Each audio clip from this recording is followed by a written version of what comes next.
Welcome to the Dating After Divorce podcast. I'm your host, Shade Curry, and I believe every divorced woman deserves a romantic relationship where she feels safe, loved, and cherished. You can create the most amazing life after divorce, and I will teach you how.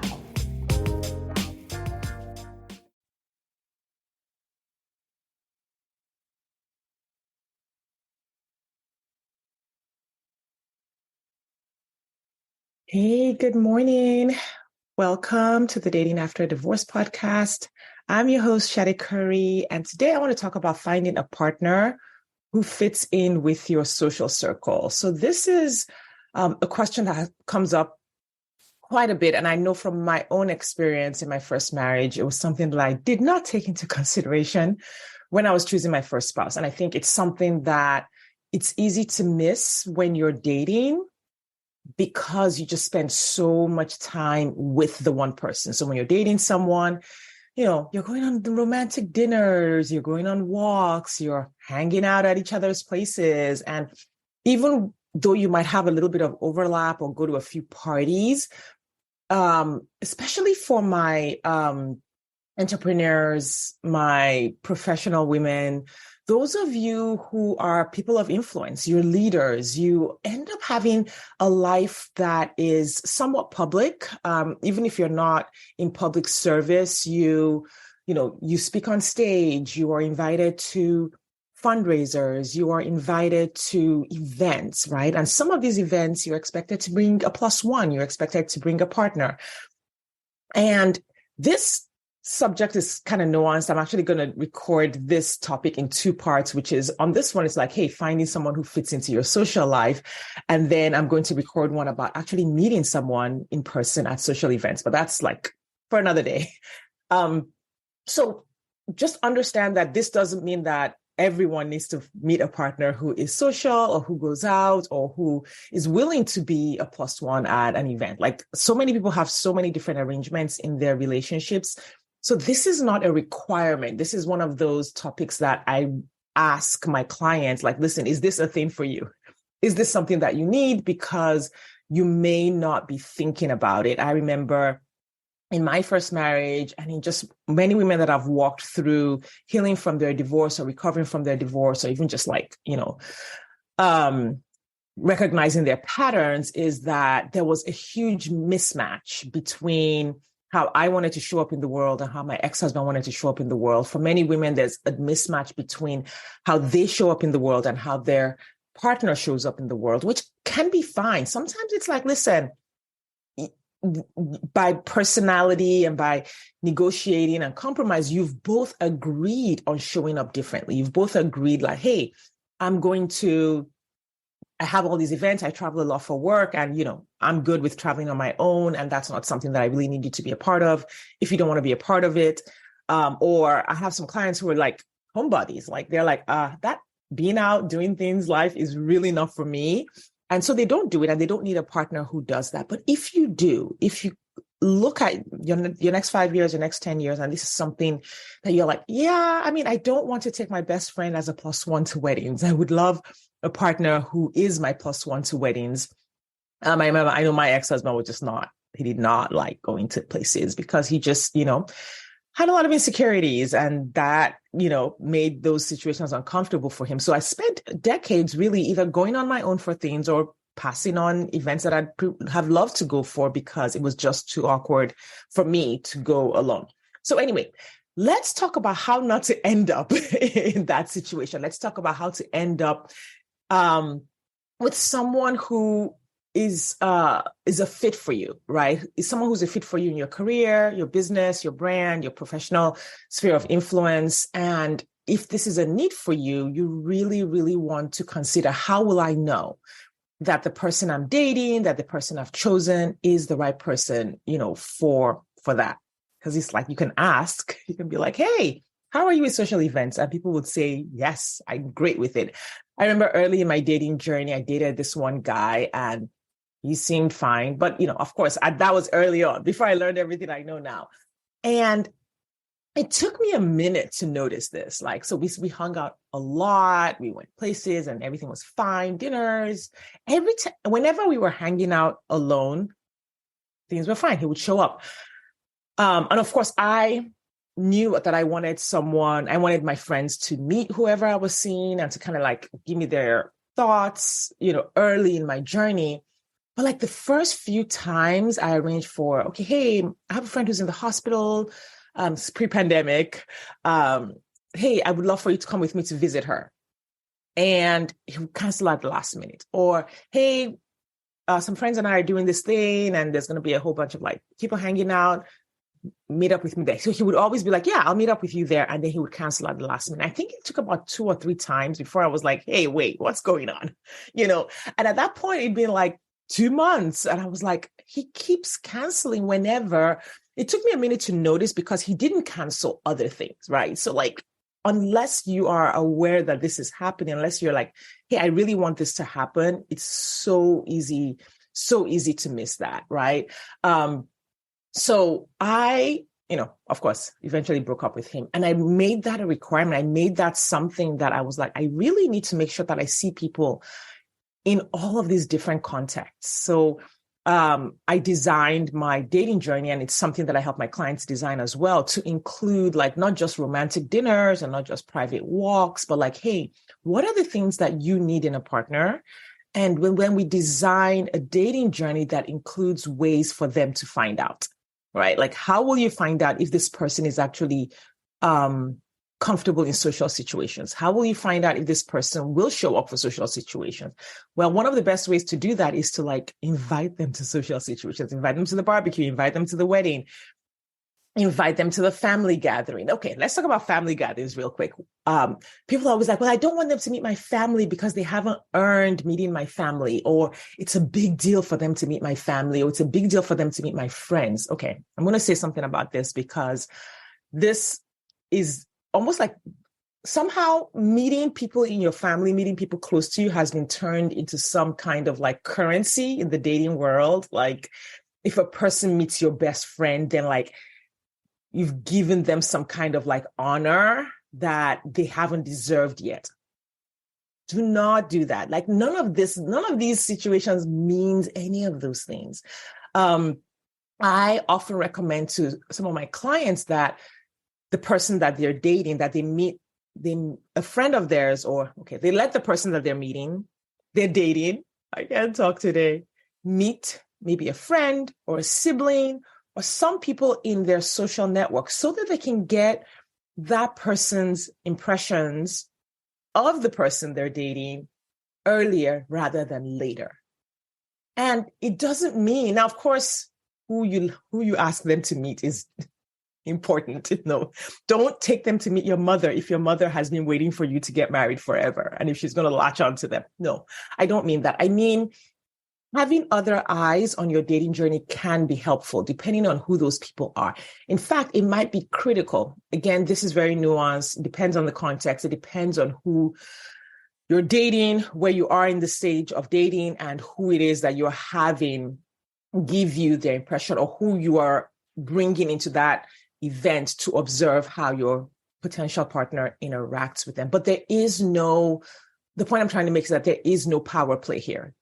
You're not giving that person you're dating any kind of gift because they got to meet your sibling. If anything, you are the one who's, giving yourself the gift of running your dating journey the way you want to.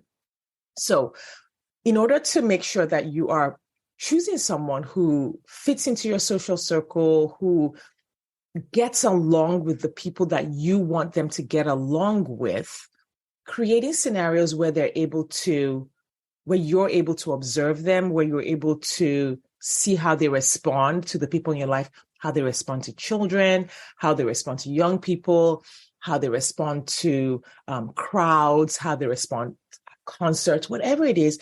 You can't make any assumptions along the way. You have to think deliberately about what you want ahead of time, and then design the dating journey to include those moments. I did that, and I'm so thankful I did that. Some of the other people that I dated, my husband met people who were important in my life early, not my children, but other adults, not because I was introducing them as, okay, this is my future partner. And it was like, hey, sis, or, sometimes it was a couple. I'd be like, listen, I've gone on 4 dates with this guy and I don't know, I don't want to go too far before I figure some things out. So can we do a double date? Like I would either do a double date or I would bring the person I was dating as a +1 to an event. And I would simply tell the people in my life, like my friends and my family, that, hey, we're not partners. This is not my partner. I haven't chosen this person yet, but I do want your thoughts, right? I'm bringing them here so that I can get your thoughts, not so that I can introduce them as the person that I've chosen. And I understand that this can be really tricky for many people just because you've gotten so many questions. You may have experienced a ton of judgment. You may anticipate judgment down the line if, things don't work out with that person. But I think taking a step back to say, hey, no, I'm running my dating journey the way I want. And I'm taking the steps that safeguard me from making the mistakes that I make in the past can be so useful and it can be so freeing. And you can simply give an answer to the people who, make the assumptions that you don't want them to make. Or if they judge you, then we can process that judgment or work through that judgment, depending on, how it impacts you. So you want to make sure that you are picking someone along the way that is able to go with you to the office party. If that is something that you do, right? Fits in with your friends and family, fits in with you culturally, has similar spiritual values as you, has similar lifestyle values as you. And all of these things are just markers of success in relationships. Now, what those values are and how they show up can be different, right? You can have a similar lifestyle and similar cultural values, even if you are from different cultures. So this is not hey, you can only marry someone from within your culture or within your ethnicity. It just means that you need to observe how your culture expresses itself in your life, and then how it expresses itself in your future partner's life. And if there is an overlap, if there is enough overlap, there might just be enough overlap that you're like, okay, this is what I need and I'm good. Or you might need more overlap than what you are currently experiencing. When my clients pick someone and they go exclusive, we actually do a deeper dive so we do a whole bunch of compatibility assessments before they go exclusive with someone. But after they go exclusive with someone, we actually continue that work, not so that they can choose the person or not choose the person, because at that point you've made a choice, even though you can still be like, this, I didn't see some things and this didn't work out. But what we work on at that stage is now more of like, where do we want more overlap? Where do we want less overlap? How can we have conversations with your partner that, let them know what you are wanting and asking them what they want? So this is work that continues throughout the dating journey, and it continues throughout your relationship, actually. Even after you get married, when you're living together, you're going to see other areas where you're going to want to negotiate or have conversations around, hey, we didn't ever talk about this when we're dating, but I'd really love if you did this with me, and talking about how to make those things possible. But I think overall, we've just been educated to just assume, let's just pick someone you get along with, pick someone that that you love, pick someone that you have fun with, pick someone that you're attracted to, and everything will work out. Now, yes, pick all those things. 100%. That definitely needs to be on the list. It's not an either or. It's not someone you're attracted to or is compatible with you. It's a both and. It's someone you're attracted to, someone you have fun with, and you have a lifestyle compatibility that really makes this relationship nourishing for you, that makes this relationship just more effortless. Not that you wouldn't have to work hard, but the hard work is productive. The hard work means that when it comes to your social life, you're able to have conversations with this person. So not that you check the box of every social event you were going to go for, but that you had enough conversations and you observed enough about the person, you experienced a social life enough with them before committing to them, that that you're going to be able to navigate this part of your life with them.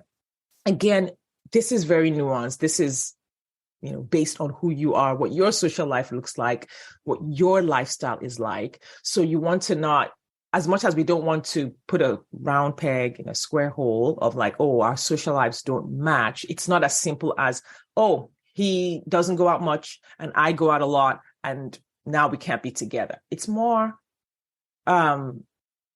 it's more nuanced than that. Like you might have a person who is a homebody, but is like, yeah, no, I love social events. I just won't ever create any of my own, right? But if you have a social event, I'm always up for it. I will always go, I will show up, and I will be there. And this is why it's on a case-by-case basis. I always tell my clients that like it's always about the one human in front of you. Like, people love to generalize. Our brains love to generalize. Our brains love to be like, all men are like this. All men who have this are like that. All, people who are like this are like that. Because it's easy. We don't have to think. Our brains don't have to process much if we make those generalizations. But you can't do that in dating. You can't say every sales guy is like this so that you swipe left on every sales guy on the dating apps. You have to be like, okay, this one salesperson.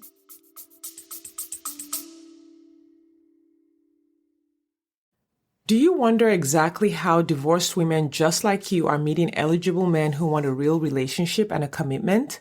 They're doing it by dating with their core values. Your core values are the GPS that lead you to the partner you've been looking for.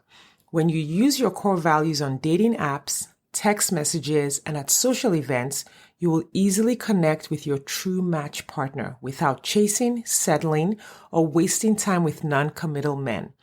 I have taught exactly how to do this in the 2-hour Core Values Dating Blueprint course available on my website, shadecurry.com/dating. That's SADECURRY.com/dating. You will learn exactly how to identify your core values and use them on your dating profile, how to ask the right questions via text, and how to tell the right stories on dates so that you attract the right people and repel those who aren't right for you. If you're ready to meet your true match, hop over to shadecurry.com/dating or click the link in the show notes. Now back to the episode. Travels a lot, and that's not for me. Well, the next salesperson actually is a salesperson locally. Okay, great. So it's always about looking at the one human in front of you. Just because a person is an introvert does not mean that they are not up for social events. In fact, I know plenty of introverts who are very social. I live with 2 of them. It's kind of insane. I actually go out way less. I'm an extrovert and I go out way less than the introverts in my life, it's hilarious. So don't make generalizations. You just want to customize your dating process so that you have created points where you're going to be able to observe each person that you date to see if they're a match for you in this situation. So what you want to do is really start with, the basics of what I always, talk about, having a clear understanding of your life, what your life looks like now, what you anticipate your life will look like in the future, what you want it to be like, and then create a blueprint for how your future relationship will relate to that. Now, of course, we're talking specifically about your social life, right? And once you have that clear blueprint, then it's like, okay, what kind of partner? What would I want my partner to do? What would I want to ask my partner to participate in this life that I have designed, that I am building, that I'm working on? And then take your dating journey and say, okay, I want a partner who loves parties. I want a partner who will go to the club. Although, I work with women in midlife. Most of us are not going to the club. So that may not be the best example. I want a partner who will go to the mosque or church or the temple with me. I want a partner who will host dinner parties with me. Like whatever that looks like for you. I want a partner who will go to the family reunion, the week-long family reunion where we have 25 children running around and we're camping somewhere. I want a partner who will joyfully participate in that, right? What does that look like? Sit down. And this is where the deep dives and the self-reflection on the dating journey are so important, right? We don't want to leapfrog over the things that are most important to us. And then once you know what all those things are, then think about your dating journey. My clients and I, we will break down their date, what we anticipate. We kind of like, we have a theory. When a woman comes to me and I look at her life and what she's looking for, I'm like, okay, this is probably what it will look like. This is probably how much time it will take and how many people I anticipate you will have to meet to do that. And we just start working off of kind of that estimate that I have based on, what I've observed and what's going on in her life. And so then there are these things that you want. At what point and how will you create events or situations where you can get to see that, where you can get to ask questions? But asking questions, of course, everyone feels like they know how to show up in a social situation. You're not going to ask anyone. It's like, hey, how are you with social situations? Most people are going to tell you, oh, I'm good. Especially if they like you, especially if they want to date you and they want to, go exclusive with you and they want to marry you. They're going to tell you that they're going to check. If you ask them, they will check yes to every box.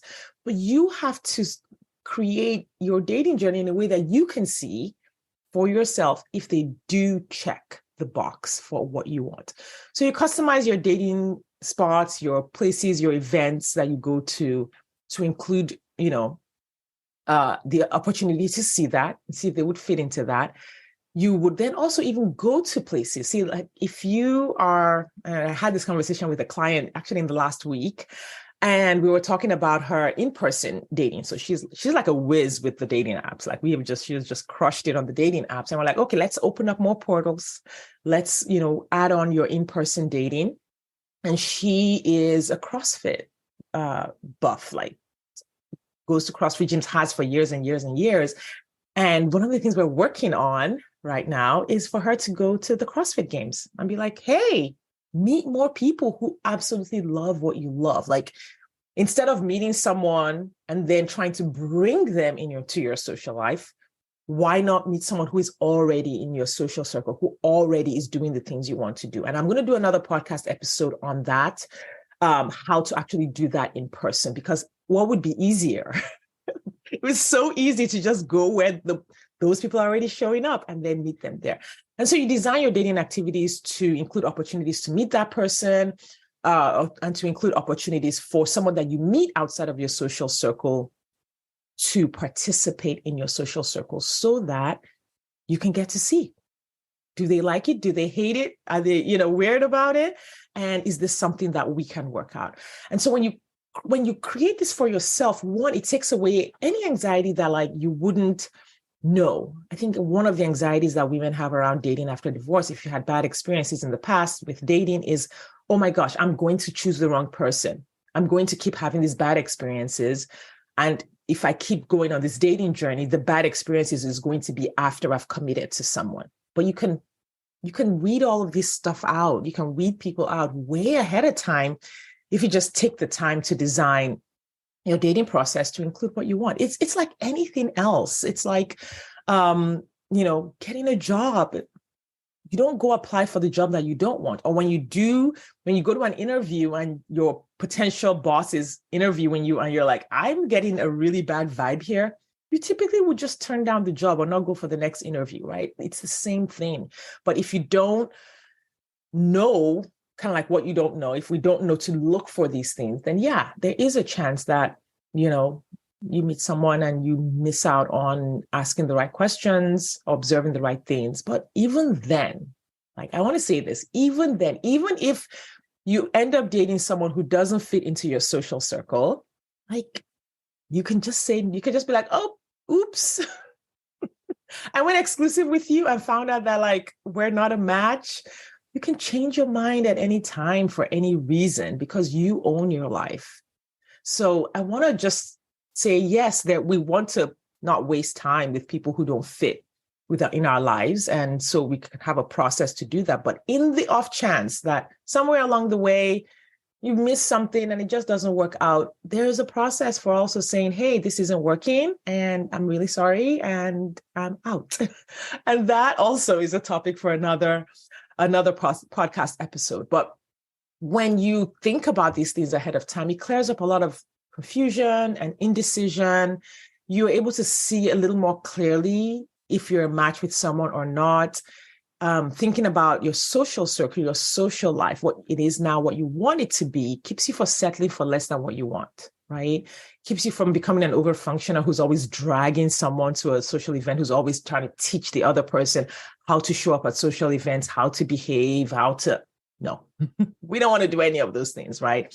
And then you'll have clear opportunities to meet people who already show up in the way that you show up, who already love the kinds of events that you love, and who are willing to negotiate, right? Who have the capacity, the maturity to say, hey, there's this event coming up, and for these reasons, it's not really something I want to do, or these are the kinds of things I don't want to do. And if that's okay with you, then we can be together. And if that's not okay with you, then we can, do something else. So when you go through this process, it really gives you the opportunity to be with someone who is a perfect match for you in your energy level. When it comes to your energy level around social events, one of my favorite stories around this is my client, Linda, who is 63 and super active physically, socially, goes dancing, travels. And we worked together for 6 months, and she met a partner who is 64 and super active. Like, they go skiing, they go to games, they go out, apparently it's 5 nights out of 7. Both of them are out doing something, and they both work. It's insane to me. I'm like, what is happening? I'm nowhere near that. And I think I can handle 2 nights out of a week out, but she met her partner who matches her perfectly. And it's just delightful to know that it is possible. It is possible to meet that person who is the right match for you, whatever level of social activity and social energy that you have. Kent and I spend a lot of our evenings at home. We like to read in the evenings, right? Just sit in the living room and read a book, or he reads a book and I'm watching TV, or he reads a book and I'm falling asleep early. That's just us. That's the perfect match. But when it's time to go out, we have a wedding next week. It's like, yep, let's go. We've got a wedding, and we'll spend the whole day there, and we'll have fun, and it'll be amazing. And we're a perfect match for most of our social events. And for the ones that are not a match, we have conversations about it. So think about what your social life looks like, what you want it to look like, and what kind of person would be a perfect fit for that. Don't leave it up to chance. Don't just be like, oh, what happens. Or don't just fall in love with someone and then find out that your lifestyles are not a match. All right. I want to thank you guys today for your time and attention. If you are a divorced woman, 40 plus, and you want this kind of true match that I have been talking about, where someone matches you in the areas that, matter the most.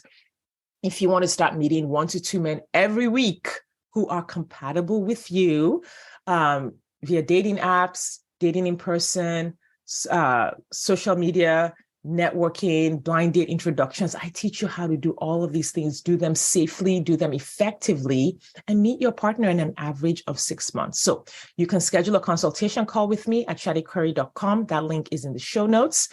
It's spelled SADECurry.com/schedule-appointment. Listen, the worst case scenario is that we spend 30 minutes to an hour together and you're like, not for me. Or best case scenario, you spend that 30 minutes to an hour with me and it completely revolutionizes how you approach dating. It takes away the fear, the anxiety, the second guessing, the worry, and you get to see this very clear path to meeting the partner that you want. So I want to invite you to schedule that call with me, and I look forward to seeing you there. Thank you for your time and attention, and I will see you next time.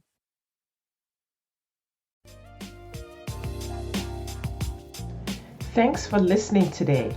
If you are ready to get married after divorce, I want to invite you to download my free 8-video training specifically designed to help divorced women date with ease and get married again. Head over to shadicurry.com to get started. That's SADECURRY.com. I'll see you inside.